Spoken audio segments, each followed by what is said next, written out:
देखो sequence and series में अब कन्वर्जेंट सीक्वेंस पे जो कुछ थ्योरम्स हैं और कुछ रिजल्ट्स हैं वो कराती हूँ। फर्स्ट है a sequence can not converge to more than one limit, या फिर अगर कोई सीक्वेंस है कन्वर्जेंट है, कन्वर्ज कर रही है, तो इसका मतलब वो एक यूनिक लिमिट को ही कन्वर्ज कर सकती है। ये नहीं कि कोई बच्चा कह रहा है कि एक सीक्वेंस, जैसे मैंने बोल दिया एक सीक्वेंस है 1/n², ठीक है, कन्वर्जेंट सीक्वेंस है, तो मैंने बोला कि ये किसको कन्वर्ज कर रही है, तो ऐसा नहीं हो सकता कि किसी एक बच्चे ने तो बोल दिया मैम 0 को कर रही है और एक बच्चा बोल रहा है कि 1 को कर रही है। नहीं, एक यूनिक लिमिट को ही कन्वर्ज करेगी ये सीक्वेंस अगर कन्वर्जेंट है ना, तो एक ही यूनिक लिमिट आएगी, ठीक है। तो इसका तो हमें पता है 0 को ही कन्वर्ज कर रही है। फिर उसके बाद है prove that every convergent sequence is bounded but not conversely. अगर आपके पास कोई कन्वर्जेंट सीक्वेंस है ना, तो वो बाउंडेड होगी, प्रूफ भी दे दूंगी अभी मैं आपको, ठीक है। बट अगर कोई बाउंडेड सीक्वेंस है ना, तो उसको आप ये नहीं कह सकते कि वो कन्वर्जेंट होगी ही होगी, हो भी सकती है और नहीं भी, ठीक है। लेकिन अगर कन्वर्जेंट सीक्वेंस है तो वो बाउंडेड पक्का होगी।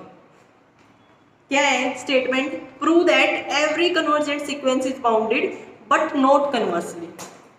ये थ्योरम करेंगे आज हम, theorem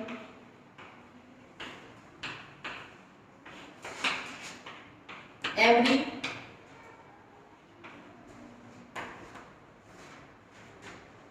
convergent sequence is bounded but not conversely।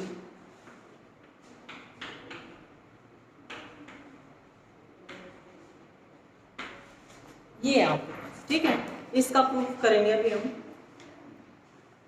Late a n be a sequence which is convergent to l. मान लिया एक ए एन सीक्वेंस है जो कि कन्वर्जेंट सीक्वेंस है और किसी रियल नंबर एल को कन्वर्ज कर रही है वो, ठीक है।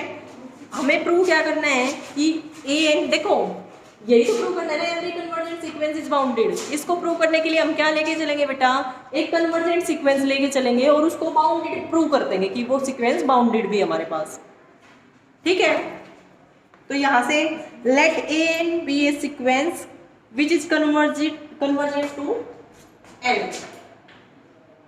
प्रूफ देखो, लेट ए एन कोई सीक्वेंस है जो कि एल को कन्वर्ज कर रही है, ठीक है। हमें प्रूव क्या करना है, we shall show that a n is bounded sequence. ये हम प्रूव करके दिखा देंगे।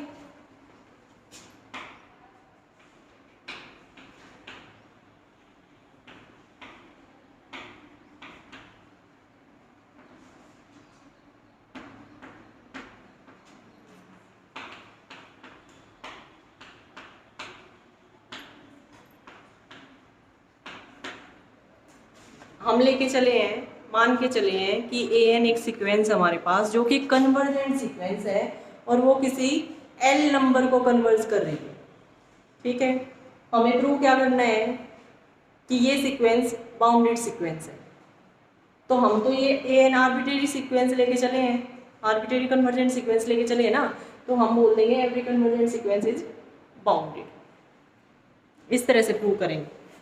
तो अब देखो बाउंडेड सीक्वेंस दिखाने के लिए मुझे क्या दिखाना पड़ेगा कि ये सीक्वेंस बाउंडेड अबव भी है as well as bounded below भी है ना।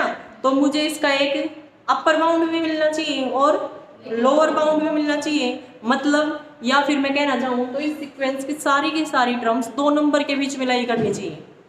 तो हम बोल देंगे ये सीक्वेंस के कैसे है हमारे पास, बाउंडेड सीक्वेंस, है ना। अब एक बात बताओ बच्चों, ए एन अगर इसको कन्वर्ज कर रही है तो बाय डेफिनेशन क्या होगा, there exist a positive integer small m such that mod a n minus l is less than epsilon for all n greater than equal to m। कल ही बताई थी कन्वर्जेंट सीक्वेंस की डेफिनेशन यही थी। ये sequence अगर कन्वर्जेंट है तो क्या होगा, let epsilon greater than 0 be any given number, any given number. तो देखो कल डेफिनेशन जो की थी हमने कन्वर्जेंट सीक्वेंस की, उसके अकॉर्डिंग क्या था बेटा कि अगर ए एन सीक्वेंस है और वो इस एल को कन्वर्ज कर रही है, तो for each epsilon greater than 0 there exist a positive integer small n, जो कि डिपेंड करेगा किस पे, एप्सिलॉन पे, सच दैट कि mod a n minus l is less than epsilon for all n greater than equal to m। यही पढ़ा था कल हमने। तो यहाँ से ये गिवन है, सिंस क्या दे रखा है, ये लिख देना, since sequence a n is converges to l, ठीक है, a n converges to l, therefore there exists a positive integer small n, जो कि किस पे डिपेंड करेगा, एप्सिलॉन पे। यहाँ पर ब्रैकेट में लिख देती हूँ, डिपेंडिंग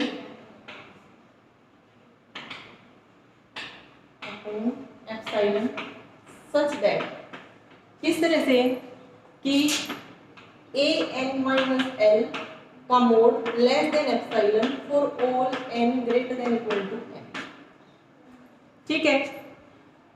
m या m से बड़े जितने भी पॉजिटिव इंटीजर्स हैं उन सब के लिए ये कंडीशन होल्ड होनी चाहिए, मतलब उनके लिए जो सीक्वेंस की टर्म आएगी ना m या m से आगे, mth या फिर mth टर्म से आगे वाली जो भी टर्म्स है सीक्वेंस की, वो इस n नंबर के नजदीक नजदीक जाती जाएंगी, ठीक है। कि आप एप्सिलॉन कितना भी स्मॉल ले लो, पर फिर भी अगर इनका डिफरेंस लोगे ना और उसका मोड, वो भी आपका एप्सिलॉन से लेस आएगा, ठीक है। यही थी कन्वर्जेंट की डेफिनेशन, ये मैं कल अच्छे से एक्सप्लेन कर चुकी हूँ। तो अब देखो आगे, अब यहां से क्या आ जाएगा बेटा, यहां से मैं क्या लिख सकती हूँ, this implies a n minus l किस किसके बीच में लाई करेगा, माइनस एप्सिलॉन और एप्सिलॉन के बीच में, for all n greater than equal to m, यही आएगा। अब यहां से आगे ए एन किसके बीच में लाई कर जाएगा, जो ए एन है एल ऐड कर दिया इसमें, एल माइनस एप्सिलॉन से एल प्लस एप्सिलॉन के बीच में सीक्वेंस की टर्म्स लाई कर जाएंगी, कौन से वाली, mth और mth टर्म से आगे वाली जो भी टर्म है ना, वो सारी की सारी इस इंटरवल में लाई कर जाएंगे, l minus epsilon to l plus epsilon, ठीक है, for all n greater than equal to m, ठीक है। अब यहां से हम क्या लिख सकते हैं कि जो a n है, दिस इंप्लाई a n किसमें बिलोंग कर रहा है, l minus epsilon to l plus epsilon for all n greater than equal to m। यहां तक आ गया सबको समझ। अब देखो n से पहले वाली जो टर्म्स है बेटा, फाइनाइट नंबर ऑफ टर्म्स है सीक्वेंस की, a1 a2 up to am-1, वो टर्म्स तो कुछ फाइनाइट है, तो उनमें तो आप देख सकते हो कि सबसे छोटा नंबर कौन सा है और सबसे बड़ा कौन सा है, या वो टर्म्स किस नंबर से स्मॉल है, मतलब सारी की सारी जो टर्म्स है वो किस नंबर से बड़ी है और किस नंबर से छोटी है, देख सकते हो आप, क्योंकि फाइनाइट नंबर ऑफ टर्म्स है। और जो बाकी इनफाइनाइटली मेनी टर्म्स जो बची m के बाद वाली, m और m के बाद वाली जो टर्म है, mth टर्म am और उसके बाद वाली जितनी भी सीक्वेंस की टर्म्स हैं, वो सारी की सारी इस इंटरवल में लाई कर रही है। तो इस इंटरवल में तो आप देख ही लोगे, इस इंटरवल का तो आपको पता ही है, इस इंटरवल में क्या है ना, L माइनस एप्सिलॉन से तो AM और AM के बाद वाली जितनी भी टर्म्स है वो सारी इस नंबर से तो बड़ी हैं, यही है। और सारी टर्म्स AM और AM के बाद वाली जो भी टर्म्स हैं वो सारी L प्लस एप्सिलॉन से छोटी हैं। तो बाकी टर्म्स का तो मुझे पता ही है, इनके अलावा कुछ फाइनाइटली टर्म्स और बची हुई हैं, A1 A2 up to AM-1। अब उन टर्म्स में से मैं और देख लूंगी, ठीक है। क्या करेंगे, अब जो वो टर्म्स बची है ना, जो A1 A2 up to AM-1, वो और ये, इनका मिनिमम ले लेंगे एक बार। तो जो मिनिमम लिया, जो भी मिनिमम आया मान लिया देखो ये एक इंटरवल में अगर एग्जाम्पल से समझाऊं तो ए एन मेरा लाई कर रहा है इसके बीच में मान लिया -1 to 1 लाई कर रहा है, ये ले लिया, ठीक है। ए एन मेरा बिलोंग कर रहा है -1 से 1 तक इस इंटरवल में, ये एक रियल लाइन है मेरी, -1 ये रहा, ये 1 है, ये -1 ये 1, ठीक है। For all n greater than equal to m, ये भी साथ में फॉर ऑल,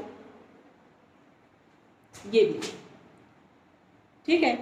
तो देखो mth मतलब इस बात का ये मतलब है कि am प्लस 1 am प्लस 2 और आगे वाली जितनी भी टर्म्स हैं आपकी वो सारी की सारी इस इंटरवल में लाई कर रही है, इस इंटरवल सारी टर्म्स यहाँ पर इनफाइनाइटली मेनी टर्म्स हैं इस इंटरवल में सीक्वेंस में, ठीक है। और इस इंटरवल के बाहर कितनी टर्म्स हैं फाइनाइटली मैनी, कितनी, a1 है, a2 है, कहीं पर भी हो, a1 a2 a3 up to am-1, ये टर्म्स है बाहर। तो अब उन सारी टर्म्स में से आप ये देख लो उनमें से और इस -1 में से कि सबसे स्मॉल कौन है, क्योंकि देखो इसका तो मुझे पता चल गया ना कि इन टर्म्स में से तो -1 से सारी की सारी टर्म्स बड़ी है ना।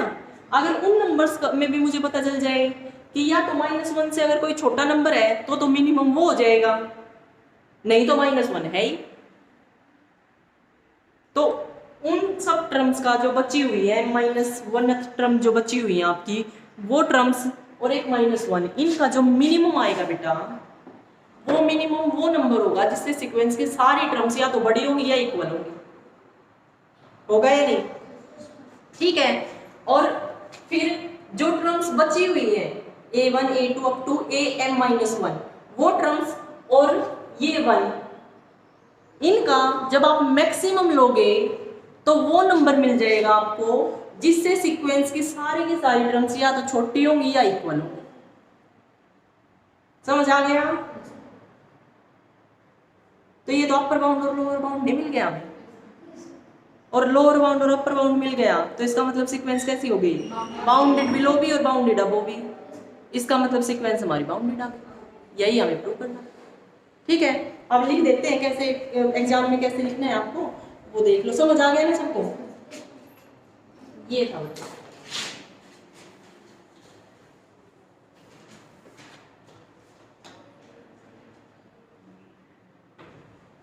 यही पे करके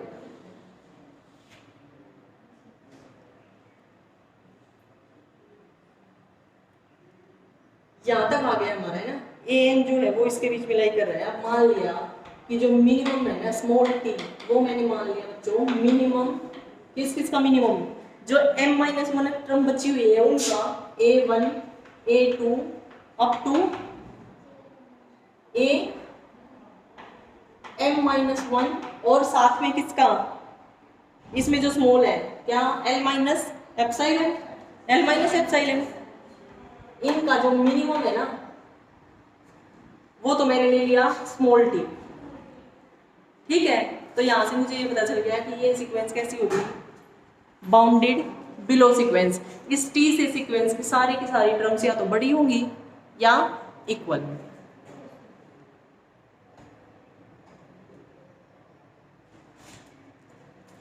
ये देख लेगा फिर से क्या है, लेट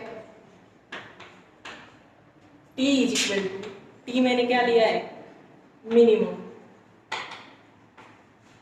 किस का minimum, a1 a2 up to am-1, और इनका तो मुझे पता है ये है, इससे सारी टर्म्स बड़ी है सीक्वेंस, ये बाकी बची हुई टर्म्स l-एप्सिलॉन, इनका मिनिमम ले लिया बच्चों मैंने स्मॉल टी, ठीक है। फिर उसके बाद कैपिटल टी ले लो आप, कैपिटल टी मैक्सिमम, किसका मैक्सिमम, जो फाइनाइट टर्म्स बची हुई है a1 से am-1 तक, a1 a2 up to a m minus one, और जो ये टर्म्स थी बेटा इनफाइनाइटली मैनी टर्म्स नहीं का, मुझे पता है इससे सारे टर्म्स छोटी हैं n प्लस एप्सिलॉन से, है ना। तो इनमें इन सारी टर्म्स का जो मैक्सिमम लिया वो कैपिटल T से डिनोट करती है। ठीक है, आ गया ये समझ। तो अब यहाँ से मेरे पास क्या आ गया बच्चों कि स्मॉल t और कैपिटल T के बीच में सारी टर्म्स लाई कर गई इसकी सीक्वेंस की, यही आया ना। For all n belongs to n, तो हम नेचुरल नंबर से लेके चल रहे हैं। ठीक है, और ये आ गया है, इसका मतलब सीक्वेंस क्या होगी, bounded. This implies sequence an is a bounded sequence। ठीक है, यानी ये लिख रहे हैं an is a bounded sequence। आ गए यहाँ तक समझ। तो ये हमने प्रूव किया क्या कि हम एक कन्वर्जेंट सीक्वेंस लेके चले और उसको हमने क्या दिखा दिया कि वो सीक्वेंस हमारी बाउंडेड सीक्वेंस है। बट वो तो हम आर्बिट्रेरी सीक्वेंस लेके चले थे, इसका मतलब क्या हो गया, every convergent sequence is a bounded sequence. इस थ्योरम का प्रूफ हमने कर लिया। अब उसके बाद था कि क्या बाउंडेड सीक्वेंस अगर हम लेके चले तो वो भी कन्वर्जेंट होगी आपके पास, तो ये जरूरी नहीं है। ठीक है, उसका मैं एक एग्जांपल दे दूंगी आपको। एक बाउंडेड सीक्वेंस लेके चलूंगी बट वो कन्वर्ज नहीं करेगी, ऐसे सीक्वेंस मैं बता दूंगी आपको। तो देखो बाउंडेड सीक्वेंस का एग्जांपल अगर मैं देना चाहूंगी बच्चों, तो मैंने लिया an इज इक्वल टू -1 की पावर n इंटू 2, ये ले लिया। ठीक है, an एक टर्म ये ले ली मैंने सीक्वेंस की। तो यहाँ से जब आप सीक्वेंस के टर्म्स लिखोगे तो किस तरह से लिखी जाएंगी, an is equal to n की जगह पे 1 पुट करेंगे, पहले सीक्वेंस की फर्स्ट टर्म आएगी आपकी -2, फिर 2 पुट किया तो 2 आएगा, फिर -2, फिर 2, फिर -2, फिर 2, ऐसे ही चलती रहेंगी बेटा, ऐसे ही चलती रहेंगी। अगर मैं देखूँ रियल लाइन पे अगर मैं देखूँ तो एक नंबर मेरे पास है -2 ये, और एक नंबर है मेरे पास 2। तो अब एक बात बताओ, सीक्वेंस की फर्स्ट टर्म ये रही, फिर सेकंड टर्म ये रही, फिर थर्ड टर्म ये रही, फिर फोर्थ टर्म ये रही, यहीं पर तो है। क्या आप एक ऐसा इंटरवल बना सकते हो, क्या आप एक ऐसा इंटरवल बना सकते हो जिसके अंदर सीक्वेंस की इनफाइनाइटली मैनी टर्म्स हो और कुछ फाइनाइटली मैनी टर्म्स सीक्वेंस के बाहर हो, उस इंटरवल के बाहर हो? क्या ऐसा इंटरवल बन सकता है? नहीं बन सकता, तो कन्वर्जेंट है ही नहीं ये सीक्वेंस। और अगर आप लिमिट की भी बात करते हो, क्या बताया था मैंने आपको कि अगर लिमिट फाइनाइटली एग्जिस्ट कर जाए, आप limit n tends to infinity देखो an, अगर उसका आंसर आपके पास एक फाइनाइट नंबर आ जाता है तो हम बोल देंगे कि ये सीक्वेंस हमारी कैसी है, कन्वर्जेंट। और अगर आपके पास इन्फिनिटी या फिर डज नॉट एग्जिस्ट आ जाता है तो वो सीक्वेंस कन्वर्जेंट नहीं होगी। डाइवर्जेंट और ओसिलेटिंग सीक्वेंस का कंसेप्ट अभी मैंने नहीं कराया आपको। ठीक है, तो यहाँ से अगर आप लिमिट भी निकालोगे बच्चों तो लिमिट भी इसकी एग्जिस्ट ही नहीं कर रही, क्योंकि जैसे जैसे n इन्फिनिटी की तरफ अप्रोच करता जाएगा ये नंबर तो देखो ऐसे ही तो जा रहा है, एक बार -2, एक बार 2, एक बार -2, तो आपको कैसे पता चलेगा कि इन्फिनिटी पे जाके ये -2 पे आएगा या 2 पे सीक्वेंस की टर्म। ठीक है, तो एग्जिस्ट नहीं कर रही लिमिट एग्जिस्ट नहीं कर रही, तो कन्वर्जेंट तो है नहीं ये सीक्वेंस। लेकिन बाउंडेड तो है ना, क्योंकि सारी की सारी टर्म्स 2 नंबर, यही 2 नंबर पे ही आ रही है, बाउंडेड तो है। आप कोई भी नंबर ले लो, ये यही ले लो, -2 और 2 ही ले लो, तो -2 से तो सीक्वेंस की सारी टर्म्स या तो बड़ी है या इक्वल है। ठीक है, और 2 एक ऐसा नंबर है जिससे सीक्वेंस की सारी टर्म्स या तो छोटी हैं या इक्वल है। तो सारी की सारी टर्म्स इन्हीं 2 नंबर्स के बीच में लाई करके ना आपकी -2 से 2 के, इसका मतलब सीक्वेंस बाउंडेड तो है ये, बट कन्वर्जेंट नहीं है, अभी बता दिया मैंने। ठीक है, तो यहाँ से इस थ्योरम में ये कहा गया है कि अगर आपके पास कोई कन्वर्जेंट सीक्वेंस है ना तो वो बाउंडेड सीक्वेंस होगी पक्का। इसको एज ए रिजल्ट भी याद रख लेना और प्रूफ मैंने अभी करवा दिया आपको। पर अगर आपके पास बाउंडेड सीक्वेंस है ना तो उसका जरूरी नहीं है कि वो आपकी कन्वर्जेंट सीक्वेंस बने। ठीक है, हो भी सकता है और नहीं हो भी सकती है कन्वर्जेंट हो जाए। वो भी एग्जांपल दे देती हूँ अभी आपको। ये हो गया, देखो अब मैं ये एग्जांपल भी दे देती हूँ आपको कि बाउंडेड सीक्वेंस है और कन्वर्जेंट भी है। देखो let a m is equal to 1/n, ये ले लिया मैंने, ये ले ली सीक्वेंस। ठीक है, a n is equal to 1/n। ये सीक्वेंस की टर्म अगर हम देखें तो क्या है बेटा, 1, 1/2, 1/3, 1/4 अप टू 4 यही आएंगी सीक्वेंस की टर्म। अगर मैं रियल लाइन पे देखूं तो देखना ये 0, ये 1, ये 1/2, ये 1/3, ये 1/4 अप टू 4। ठीक है, क्या ये सीक्वेंस बाउंडेड है? बाउंडेड है। 0 एक ऐसा नंबर है जिससे सीक्वेंस की सारी टर्म्स बड़ी है। ठीक है, और 1 एक ऐसा नंबर है जिससे सीक्वेंस की सारी टर्म्स या तो छोटी है या इक्वल है। तो जो ये सीक्वेंस है हमारी, ये आ गया ना दो नंबर्स के बीच में लाई करके। अगर दो नंबर के बीच में लाई कर गई तो बाउंडेड सीक्वेंस हो गई। यहाँ पे लिख देना for all n belongs to natural number. तो यहाँ से आ गया ए एन जो है ना हमारी बाउंडेड सीक्वेंस। ठीक है, और अब ये बताओ क्या ये सीक्वेंस कन्वर्जेंट है? कन्वर्जेंट भी है, कल ही बताया था मैंने आपको, है ना। 0 की तरफ अप्रोच करती जा रही है सारी की सारी टर्म्स। तो 0 पे ये मैं कितना भी स्मॉल एप्सिलॉन ले लो आप, कितना भी स्मॉल नंबर ले लो आप एप्सिलॉन पॉजिटिव, तो ये जो इंटरवल बनेगा ना, इस इंटरवल में सीक्वेंस की इनफाइनाइटली मैनी टर्म्स होंगी और इस सीक्वेंस के बाहर जो है ना फाइनाइटली मैनी टर्म्स मिलेंगे आपको। और वैसे भी अगर आप देखोगे लिमिट के हिसाब से देखोगे तो limit n tends to infinity देखा आपने, तो ए एन किसके इक्वल आ जाएगा? Limit n tends to infinity 1/n is equal to 0। तो एक फाइनाइट नंबर आ गया ना, तो इसका मतलब ये सीक्वेंस कैसी हो गई? Convergent sequence. तो मैंने दोनों ही एग्जांपल दे दिए। अगर बाउंडेड सीक्वेंस है तो वो कन्वर्जेंट हो भी सकती है, और अगर बाउंडेड सीक्वेंस है तो हो सकता है वो कन्वर्जेंट ना हो। बट कन्वर्जेंट सीक्वेंस हो गई ना तो वो बाउंडेड पक्का हो। क्लियर बच्चों?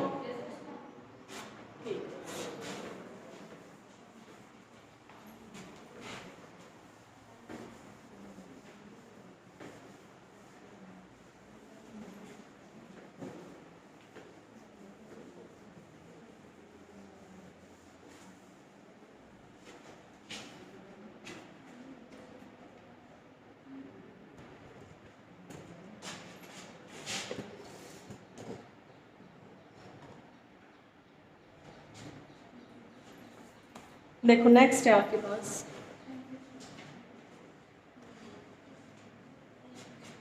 a sequence an is convergent if given epsilon greater than 0 there exists a positive integer small m such that an minus am mod is less than epsilon whenever n greater than equal to m।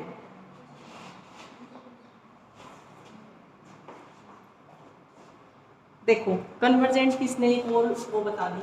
अब तक जो हमने पढ़ी है convergent की definition, उसके according क्या था बच्चों? For given epsilon greater than 0 there exist a positive integer small m जो कि डिपेंड कर रहा है किस पे? जो कि डिपेंड कर रहा है एप्सिलॉन पे ना, लिख लेना depending upon epsilon, such that an minus l का mod less than epsilon for all n greater than equal to m।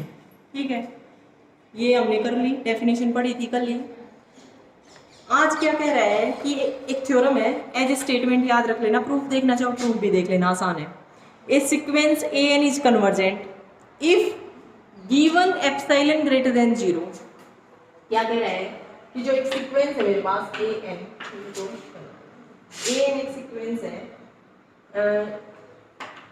Is convergent if, देखो आपको कन्वर्जेंट पूरा लिखना है, ये मैं सिर्फ शॉर्ट फॉर्म लिख रही हूँ, आपको पेपर में ऐसे नहीं लिखना है बेटा, ठीक है।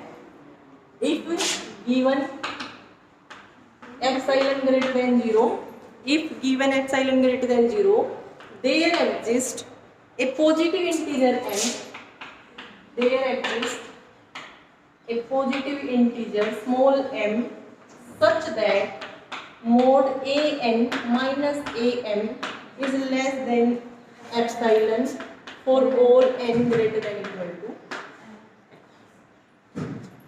ये दे रखा है आपके पास, ठीक है। अब देखो इसके अकॉर्डिंग क्या है, इसमें तो ये था कि m और m से आगे वाली जो भी टर्म्स होंगी ना सीक्वेंस की, am प्लस 1 आगे वाली जो भी टर्म्स है उनका और इस नंबर का डिफरेंस करो और मोड लो, वो एप्सिलॉन से कम होगा। इस बात का यही तो मतलब है, एप्सिलॉन आप उतना भी छोटा ले लो कि सारी टर्म्स इस नंबर के नजदीक नजदीक जाती जा रही है, ठीक है। अब इस थ्योरम में कब क्या कहा गया है कि गिवन एप्सिलॉन ग्रेटर देन 0 के लिए एक पॉजिटिव इंटीजर स्मॉल m ऐसा जरूर एग्जिस्ट कर जाएगा अगर कन्वर्जेंट है तो,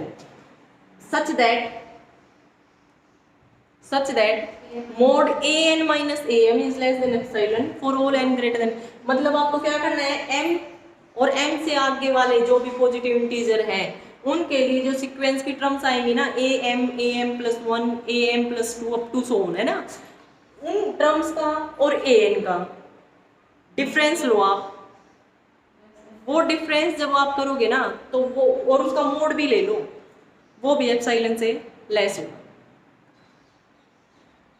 ठीक है। अगर ये है आपके पास तो हम बोल देंगे सीक्वेंस हमारी कैसी है, कन्वर्जेंट सीक्वेंस।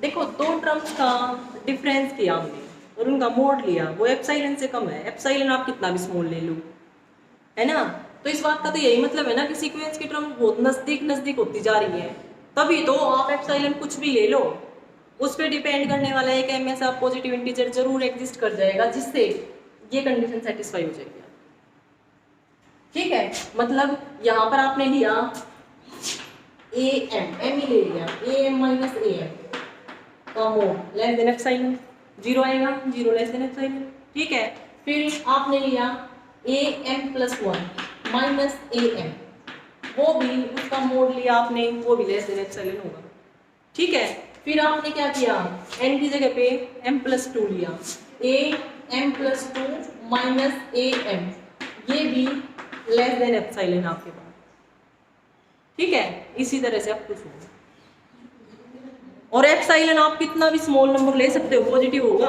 आप ये ले लो चाहे 0.000000001, आप ये ले लो चाहे, और फिर भी आप ये डिफरेंस निकालोगे ना, m इस पे डिपेंड करेगा, एक ऐसा नंबर पॉजिटिव इंटीजर जरूर एग्जिस्ट कर जाएगा जिससे ये कंडीशन सेटिस्फाई हो जाएगी कि इन टर्म्स का आप डिफरेंस निकालोगे और उसका मोड भी लोगे ना। देखो वैसे तो हो सकता है नेगेटिव आ जाए अंदर, मोड ना लो तो नेगेटिव क्वांटिटी आ जाए, मान लो यहाँ पे तो 0 है, यहाँ पे मान लिया नेगेटिव क्वांटिटी आ गई, तो नेगेटिव तो होगा ही लेस देन एप्सिलॉन, बट ये कह रहा है कि उसका भी मोड ले लो आप, तो वो पॉजिटिव होगी, फिर भी वो एप्सिलॉन से कम है, एप्सिलॉन से कम है तो इस नंबर से भी कम, इसका मतलब तो बहुत नजदीक नजदीक है ना, टर्म्स इतनी नजदीक नजदीक है कि आप उनका डिफरेंस कर रहे हो ना, तो वो इससे भी कम आ रहा है उसका मोड, समझ आ गया। तो उसको हम क्या बोल देंगे फिर, अगर ऐसा है तो वो सीक्वेंस हमारी कैसी हो जाएगी, कन्वर्जेंट सीक्वेंस। प्रूफ देख लेना, अगर ना समझ आए तो मुझे बता देना, आप कमेंट करके भी बता सकते हो, मैं प्रूफ करवा दूंगा,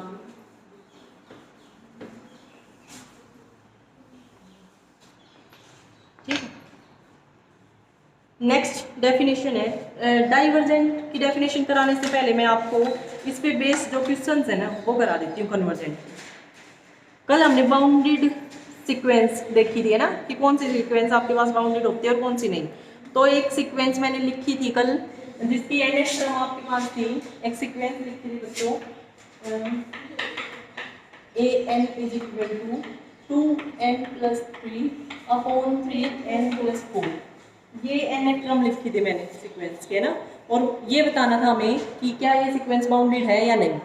तो कल मैंने इसके बारे में कुछ डिस्कस किया था, है ना, कुछ टर्म्स लिख के बताई थी, लिमिट देखी थी इसकी n टर्म पे, n टेंस टू इन्फिनिटी लगा के, तो एक फाइनाइट नंबर आ गया था 2/3। तो वहाँ से हमने बोला था कि ये सीक्वेंस कन्वर्जेंट है ना। क्या किया था कल मैंने, ये लिमिट निकाल ली थी, ये मैं करवा चुकी हूँ कल। ए है, इसका आंसर मेरे पास 2/3 आया था, एक फाइनाइट नंबर। इसका मतलब जो हमारी सीक्वेंस है ए एन, वो कैसी सीक्वेंस है बच्चों, कन्वर्जेंट सीक्वेंस। और अभी अभी मैंने थ्योरम कराई है क्या, कि अगर कोई सीक्वेंस कन्वर्जेंट है तो वो बाउंडेड पक्का होगी। तो इसका मतलब ये सीक्वेंस कैसी भी होगी, उस थ्योरम से बाउंडेड भी हो जाएगी।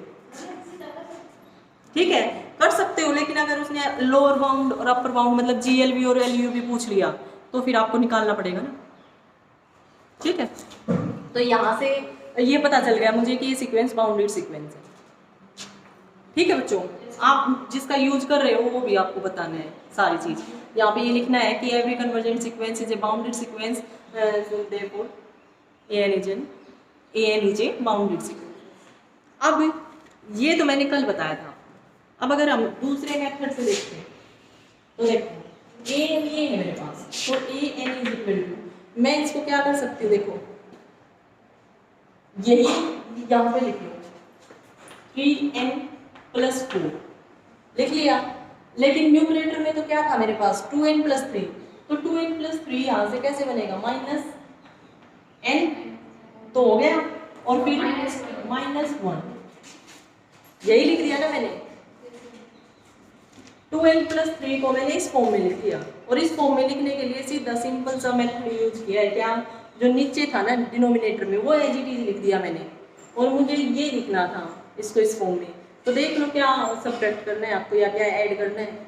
यहाँ पर तो 3n है, चाहिए था मुझे 2n, तो आप -n कर दो। यहाँ पे था 3, यहाँ पे 4, मुझे 3 चाहिए ना, तो -1 होता, लिख दिया इस फॉर्म में। अपॉन में क्या है 3n+4 ये है।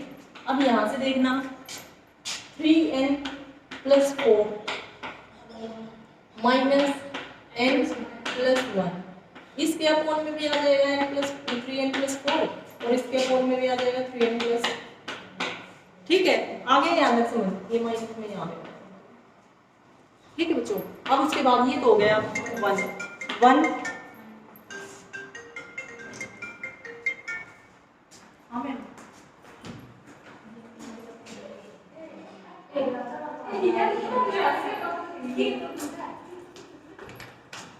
तो यहाँ से ये हो गया 1 माइनस।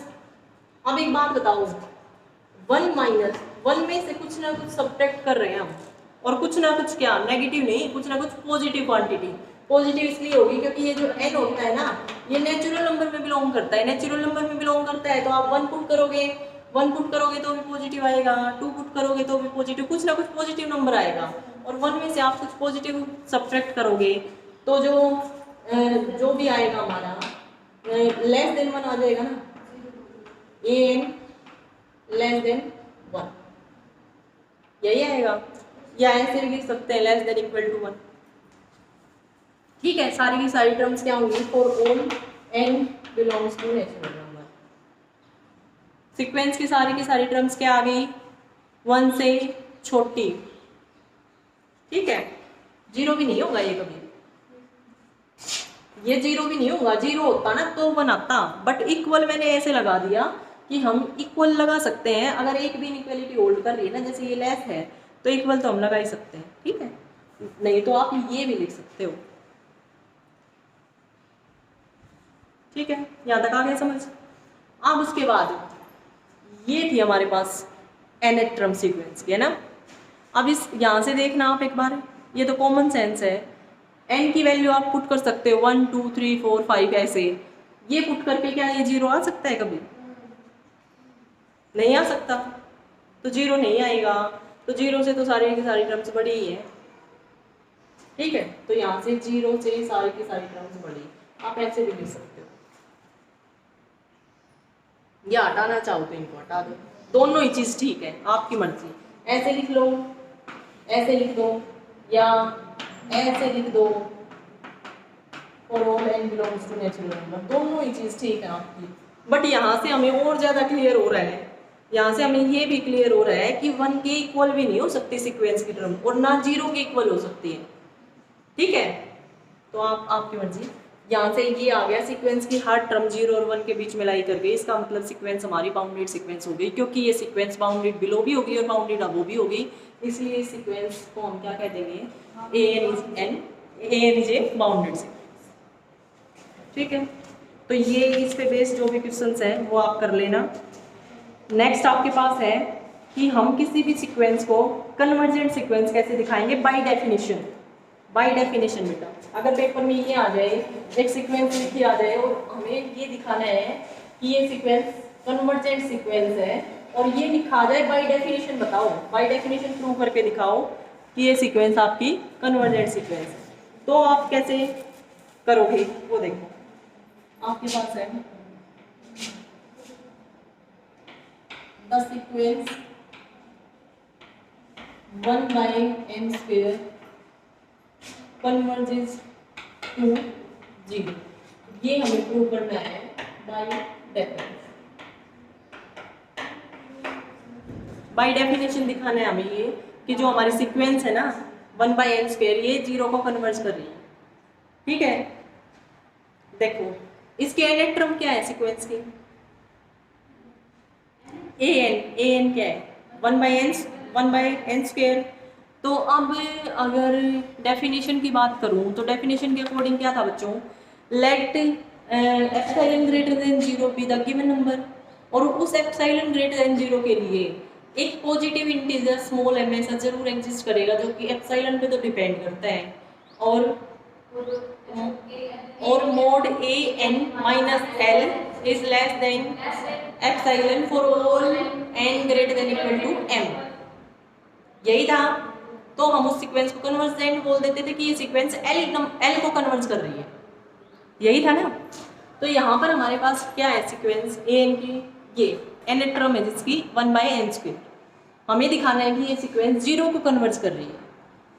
तो देखो जो हमारी डेफिनेशन थी ना बच्चों, डेफिनेशन के अकॉर्डिंग क्या था, let epsilon greater than 0 be the given number,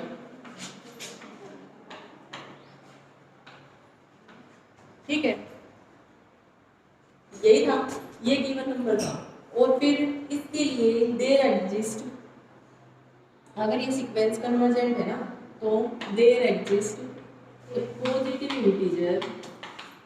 positive integer small m जो कि इस पे डिपेंड कर रहा था, depending upon epsilon such that कि mod an minus l is less than epsilon for all n greater than equal to n।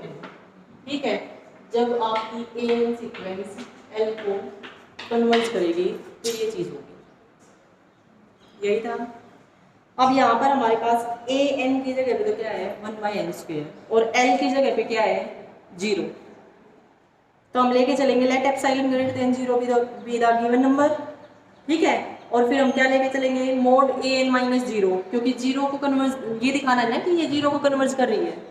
यहाँ पे l की बजाय क्या है, इस चीज़ का तो ये मतलब है कि ये an सीक्वेंस l को कन्वर्ज कर रही है तो ये होगा, लेकिन यहाँ पर तो हमें क्या दिखाना है कि ये सीक्वेंस 0 को कन्वर्ज कर रही है, तो l की वैल्यू तो यहाँ पर है 0।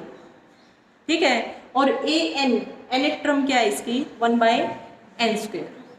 तो देखो प्रूव करते हैं, उसका प्रूव करते हैं यहाँ पे। Consider an is equal to 1/n², फिर let epsilon greater than 0 be the given number,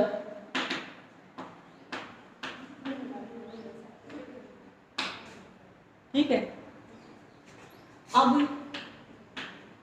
now क्या लेके चले बेटा, मोड an माइनस 0 इसके इक्वल आ जाएगा मोड 1/n², an की वैल्यू पुट कर दी, n टर्म सीक्वेंस की 1/n² है। ठीक है, तो 1/n² माइनस 0 इसका मोड अगर हम निकाल लेंगे तो हमारे पास आ गया मोड 1/n²। ठीक है। और मोड 1/n², एक बात बताओ, देखो n पहली बात तो पॉजिटिव ही है, ठीक है, और ऊपर से उसका भी स्क्वायर कर रखा है, तो यही आएगा 1/n², ठीक है। अब बाय डेफिनेशन क्या होना चाहिए, mode a-0 is less than epsilon if, ये लेस देन एप्सिलॉन कब होगा बेटा, ये देखो यही था ना, यहाँ से an माइनस l की जगह 0 है, लेस देन एप्सिलॉन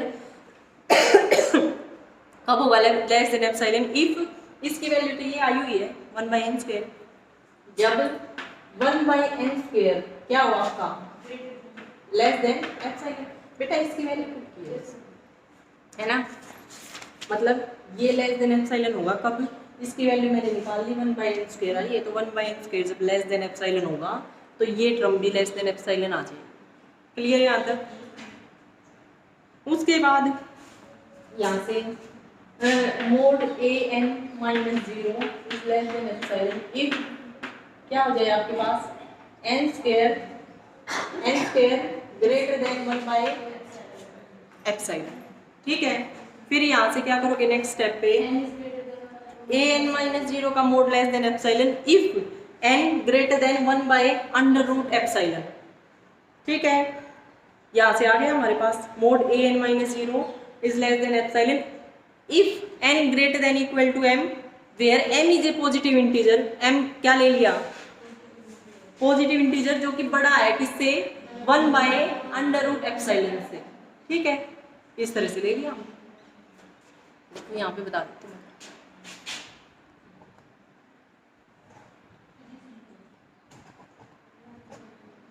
देखो यहाँ कर देते हैं,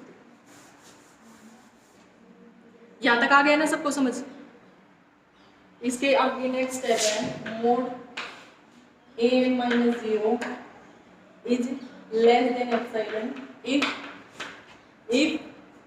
n ग्रेटर देन 1/√एप्सिलॉन, ठीक है। फिर नेक्स्ट क्या आ जाएगा, mod an-0 is less than epsilon if n greater than equal to m, यही होता था ना according to definition for all this, है ना। तो यहाँ पे हमें m लेना पड़ेगा, एक ऐसा पॉजिटिव इंटीजर जो कि एप्सिलॉन पे डिपेंड कर रहा हो, तो m पॉजिटिव इंटीजर क्या ले हम, देखो इंटीजर है, अब इसकी वैल्यू तो इंटीजर नहीं आएगी ना, जरूरी नहीं है इंटीजर ही हो, तो हम क्या करेंगे, इससे बड़ा जो भी पॉजिटिव इंटीजर होगा ना वो ले लेंगे स्मॉल m,